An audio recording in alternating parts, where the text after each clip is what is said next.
Tumabla ang San Miguel Beer dito sa Barangay Ginebra at kung napanood ninyo yung laban ay tinambakan nila to.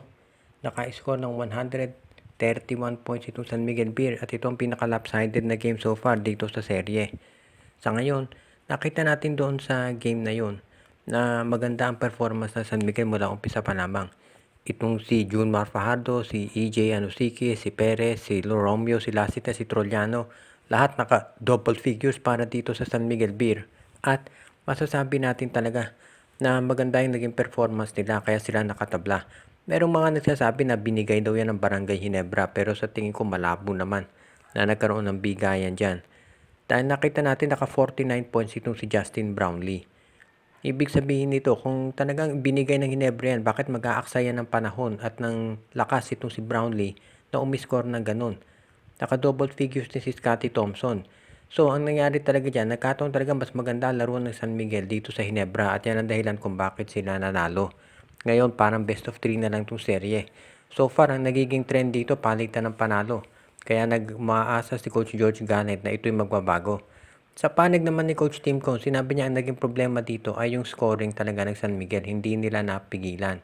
At yan ang dahilan kung bakit sa Game 5, inaasahan natin na magkakaroon ng adjustment ang Barangay Ginebra. Sa tingin ko, isa pang naging problema ng Ginebra dito ay yung nagkaroon ng early foul trouble itong si Japet Aguilar. At yan ang dahilan kung bakit itong si Junmar Fajardo ay nakawala. Sa panig ng San Miguel, ang nakita natin na magandang ginawa nila ay yung mga plays. Nagbago na, hindi na basta na lang nila binibigay sa post-up kay Junmar kung hindi gumagawa sila ng iba't ibang mga plays para sila ay magkaroon ng mas magandang chance sa umiscore. Kaya sa ngayon, makikita natin na magiging matindi talaga yung labanan dito ng San Miguel at Ginebra. Tignan natin kung makababawi ang Ginebra o magiging panalo ulit ng SMB.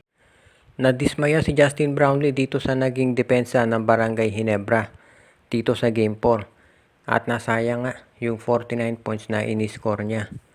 Sinabi ni Brownlee na hindi nila napigilan itong laro ng San Miguel Beer at yan ang dahilan kung bakit sila natalo. Sinabi ni Brownlee at si Coach Tim Cone sinabi na rin to, hindi nila pwede makipagsabayan ng Ginebra sa scoring ng San Miguel. Dahil nakita naman natin mas malalim talaga yung bench ng San Miguel. Kaya hindi sila pwedeng sumabay sa score. Ang pwede lang gawin ng Ginebra ay mag-rely sa kanilang depensa. Sinabi nga ni Brownlee, nung tinignan daw niya yung stat sheets, nakita niya na maganda naman yung opensa niya at talagang maganda, naka 49 points siya. Pero ang problema ay yung depensa nila. Ang nangyari dito, ang San Miguel Beer ay naka-score ng sobrang daming puntos dito sa kanilang game. At ang San Miguel ay naka-shoot ng 54% mula sa field goal nila. Sinabi ni Justin Brownlee na kinakailangan talaga na magbago yung kanilang laro dahil hindi acceptable yung kanilang depensa. Kaya sa ngayon, sinabi niya na dito sa susunod na game magkakaroon sila ng major adjustment. Kaya sa ngayon, sinabi ni Brownlee na asahan natin na ibang Ginebra ang lalabas dito sa Game 5. Dahil nga nakita natin maganda talaga nilaro ng SMB dito sa Game 4. Sa ngayon, sinabi ni Brownlee na nakafocus sila dito sa pag-adjust ng depensa nila para masiguro na hindi na makawawala yung mga shooter ng San Miguel Beer. Kaya yan ang abangan natin. Sa ngayon, confident pa rin si Brownlee dahil tabla pa rin naman itong serye. Kaya dito natin makikita talaga kung sino ang makababawi dito. Pero sa tingin ng iba, mukhang lamang pa rin ang Barangay Ginebra dito dahil sa kanilang coaching. Kaya yan ang aabangan natin kung anong adjustment ang gagawin ni Coach Tim Cone para sila ay makabawi at makalamang ulit dito sa serye. Ang balita ngayon ay ito raw Converge Fiber Excel sa interesadong makuha itong si Mikey Williams mula dito sa TNT Tropa. Alam natin na nakafocus ngayon ang mga tao dito sa negotiations nila kay Troy Rosario. Pero ito raw TNT Tropa ay willing pa rin na i-trade ito si Mikey Williams at itong Converge Fiber Excel sa isa daw sa mga teams na willing na makipag-negotiate para dito kay Mikey. Alam na natin yung sitwasyon niya kay Mikey, napakatagal na. At mukhang sa ngayon daw itong TNT Tropa ay willing nang makinig. Abangan na lang natin kung ano magiging offer dito. Ang maliwanag, itong Converge, sinabi ng management na priority nila si Troy Rosario. At base dito sa mga reports na lumalabas, mukhang malaki tsansa na pumirma si Troy dyan. Pero, kinakailangan din natin konsidera na hindi lang si Troy ang gustong kunin nitong Converge Fiber Excess. Dahil posible na baka nga ito si Mikey Williams ay kunin din nila. Si Mikey ngayon ay technically yung rights niya nasa TNT pa rin pero mukhang wala na siyang contract dito. So kung if ever na makuha ng Converge si Mikey, kinakailangan dyan sign and trade. Pipirma muna ng kontrata si Mikey Williams dito sa TNT pagkatapos ite-trade siya dito sa Converge Fiber Xers. So yan ang mangyayari ngayon. Asahan natin na kung ito ay mangyayari, magiging malakas itong TNT Tropang Giga dahil meron din namang ibibigay itong Converge sigurado. Samantala naman ang Converge kung makuha nila itong si Mikey Williams, aba ang lakas ng lineup nila. Isipin mo, ang laki ng mga players nila plus nandiyan pa si Justin Baltasar at kukunin pa nila to si Troy Rosario at idagdag mo pa si Mikey Williams. So magiging pang all-star talaga yung lineup ng Converge para dito sa darating na Commissioner's Cup.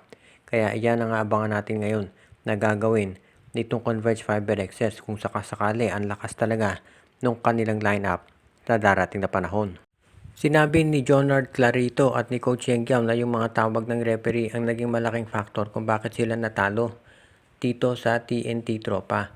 Nung last seconds kasi nung laban nila, nag-lay up itong nagagawa sa bola, ito si Clarito at itong si Ronde Hollis Jefferson.